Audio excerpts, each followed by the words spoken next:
Section 135 of the Electoral Act says election won't be nullified except they're proven by big unruliness. Ojo.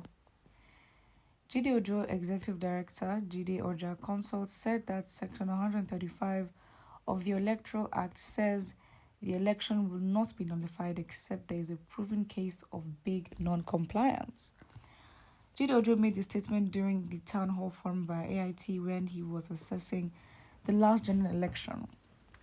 He said the presidential election, the last one, was the 7th in this fourth republic, and we had a successful transition.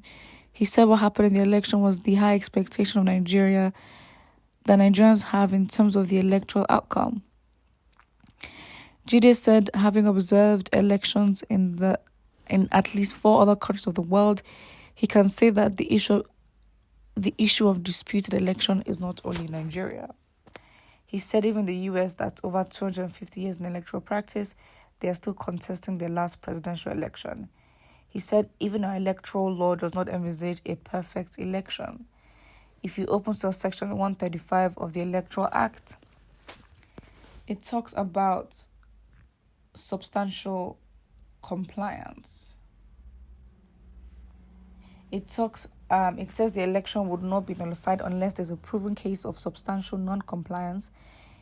It means that every box must be ticked. It means that not every box must be ticked correctly. Very interesting. And it's funny because I just conveniently they just released an electoral act a year before the election. And it's crazy because what does substantial non-compliance mean? How can an act be so ambiguous and open to interpretation? Because then you can't even try to prove something like this. What precedents do you use? Because the country has cases of corrupt cases and has gotten away with it.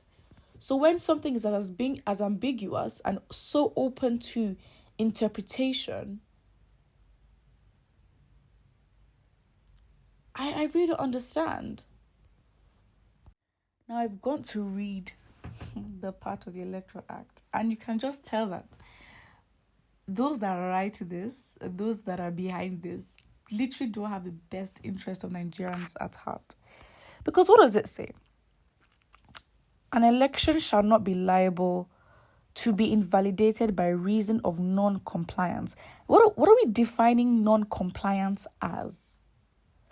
Because it goes on to say, the non-compliance with the provisions of this act, if it appears to the election tribunal or court, it has to appear.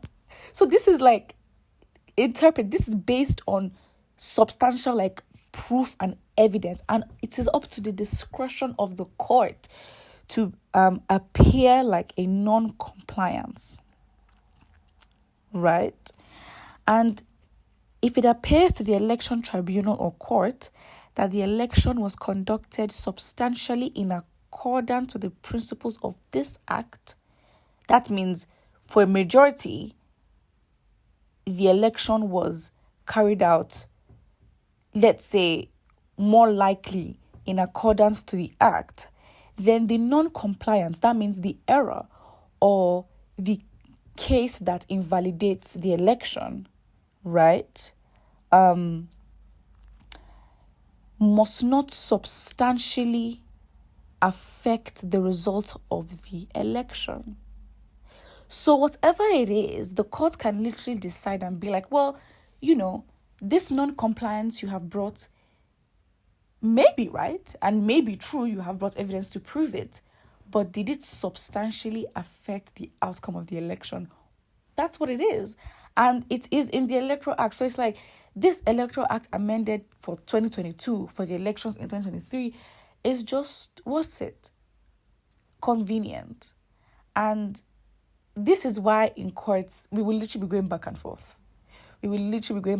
Because don't get me wrong, I don't believe that no one can outmaneuver, interpretation and, bring forth a case, but then there has to be discretion by the court. So at the end of the day, if the courts decide that, well, you have brought this evidence against us, but, it's up to the court's discretion and to say, well, this case or this party did not prove, substantially to appear as though the non-compliance, can you imagine?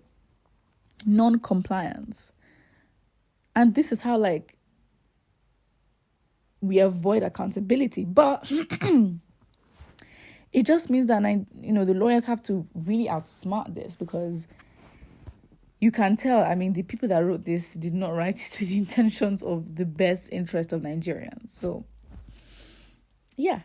And, people want to side with the law of the land when it benefits them. And I think that's why the law of the land itself is just not respected and should not even be taken seriously, because it leans to one side.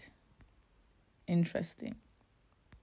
But then, if we then look at the non-compliance of INEC, because the only reason why I can say this case is valid is because the procedure, and there's not a procedure for recording votes, if they can prove and bring it out for every ward, for every polling unit, because a lot of polling units did not have their votes uploaded. A lot of PVCs were printed, right? So they can say, yes, we printed our PVCs, we sent them out. But they're found in bushes, found in gutters. And these PVCs were majority for those who were in the southeast. So it's there's so many things that could be brought up.